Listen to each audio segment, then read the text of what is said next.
Hey friends, welcome to soccer practice. I have things rigged up in the car here because my kiddo has soccer practice and I was feeling very grumpy about it, and I decided I would try and do a video and see if that helped. Let's see, somehow I need to make this wedged a little bit differently. How's that? Yeah. So here we are. I brought my grandma's quilt to work on, but it just is a little too big to manage with the camera and everything. So I might go and sit out in the sun with it in a few minutes. But I just wanted to share with you all how slow stitching has been a real support to me, especially in moments like these. Parenting moments when I feel either like awkward about being, just sitting here and having nothing specific to do,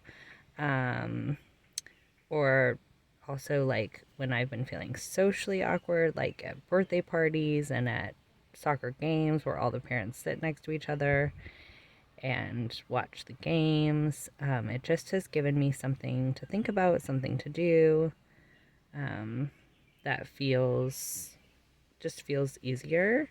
And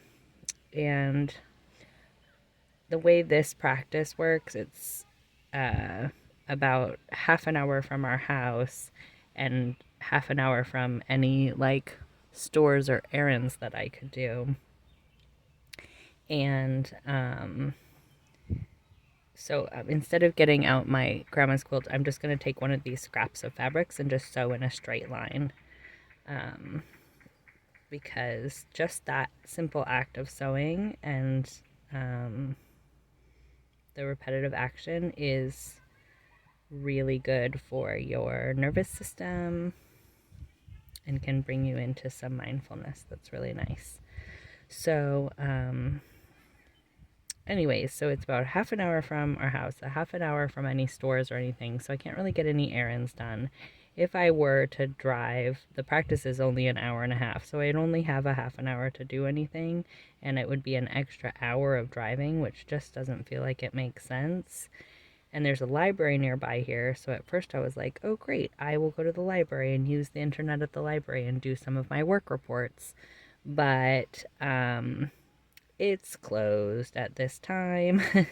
And there was a practice on another day at one point. I think it was spring break, so it was on a day when my kiddo would normally be with my ex.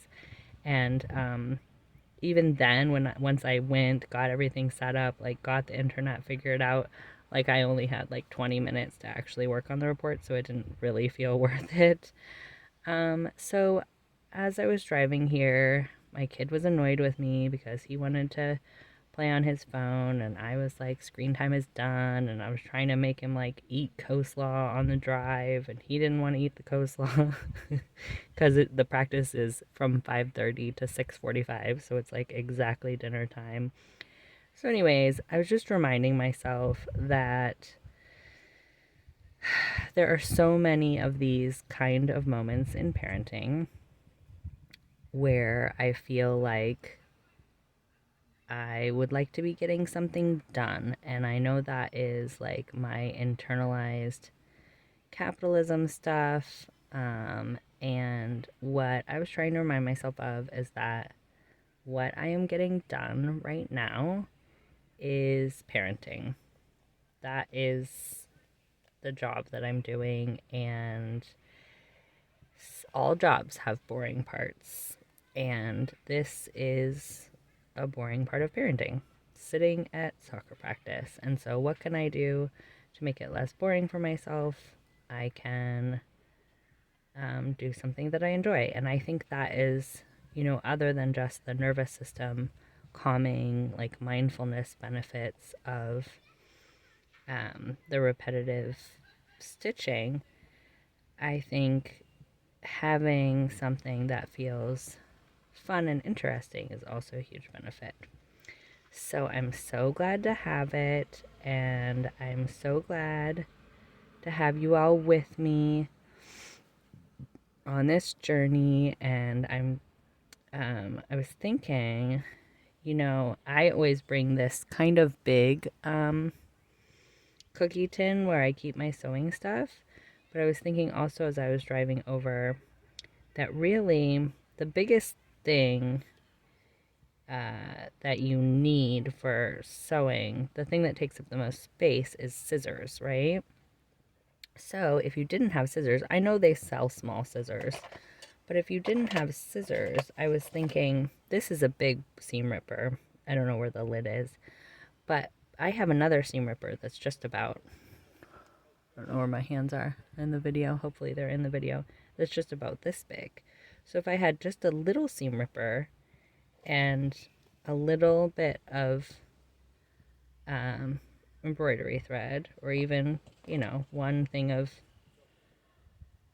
thread and a patch of fabric and a needle, that would be very small. And you could have that in a bag or fanny pack. I think it'd be too big for like a pocket, but still, that would be doable. So I encourage you, if that sounds like something that you would enjoy, to just get a little patch of fabric, a little bit of thread, a needle, and maybe a little seam ripper, and have that with you and try it out. It could even be when you're waiting in line somewhere, or when you're at a gathering. I don't know. What other places could you imagine using that if you had something in your bag or backpack? So let me know what ideas you have, and let me know what ways it has helped you.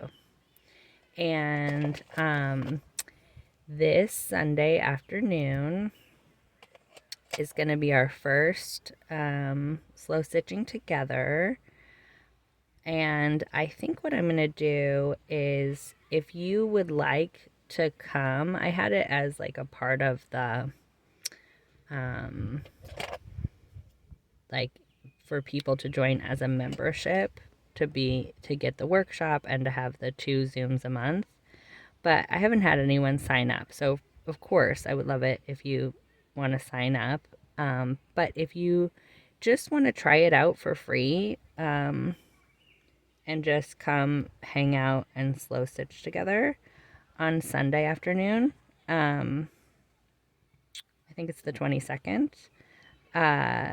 just send me a message on Instagram at slowcomshop.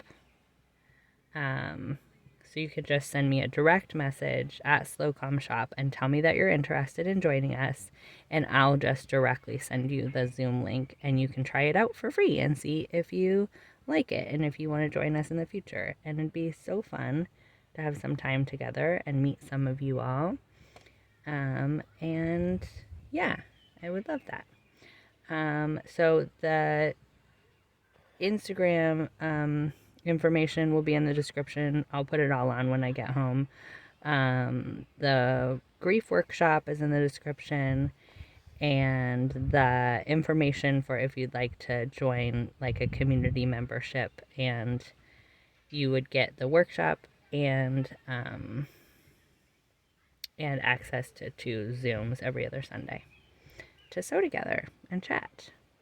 Okay, so I am sending you all so much love, and I really love those colors. Can you see that? Isn't that just, it's like a very pale tealy blue, and it has a red embroidery thread stitch. I think this is like really gorgeous. I wish I had, have you ever seen those? I know I was saying goodbye, but I'm going to talk a little bit longer. Have you ever seen those little coats that are like quilt coats, or upcycled quilt coats out of Cantha quilts? I think they're gorgeous. I wish I had a whole one of that. That's so beautiful. I did find 2 quilted pillowcases, and I want to make a coat out of them, but I thought it was going to be enough fabric, but it's like just not enough. So I'm not sure what I'm going to do with them. I was thinking maybe I could make a vest, but I haven't decided. But I do have a little Cantha quilt, and I think I might see if I can make a coat out of that. It's just not my favorite fabric. Oh, also, by the way, I've been having elbow pain since I started sewing so much. And I asked my doctor about it, and they said that they think it could be from the sewing. And I am wondering, have any of you ever had that? And if you have, what have you done about it? And I was wondering if it's because sometimes, not in this fabric, but sometimes, like with the quilt, especially, it can be like kind of a lot of effort to pull the needle through. And I saw someone else who was working on a quilt on Instagram, and I asked them what kind of needle they use, and they said they use a sashiko needle. I'm not sure if I'm saying that right. Sashiko needle. So I am going to check into getting one of those and see if that helps. But they said the needles can get dull, and so they recommend using a new needle very often, which just sounds so unsustainable, not to mention expensive to me. So I'm also curious, is there like needle sharpeners? Because it seems like there would have to be, right? Because when sewing in like 100 years ago, like people wouldn't have bought a new needle every so often. You would think they would have known how to sharpen their needles. So if anyone knows anything about that, please let me know too. And I did buy this little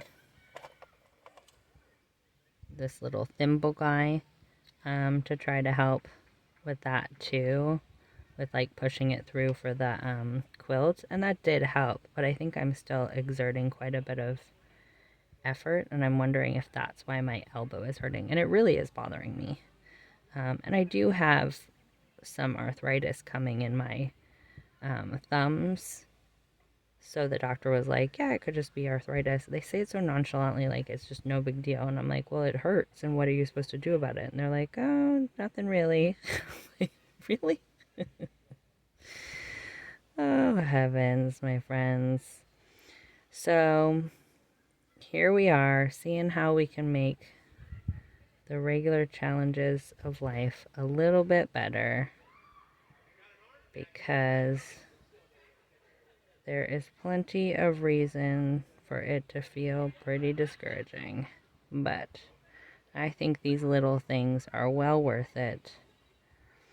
And I would love to hear anything that you're doing that's making things a little bit better too. Okay, sending you lots of love.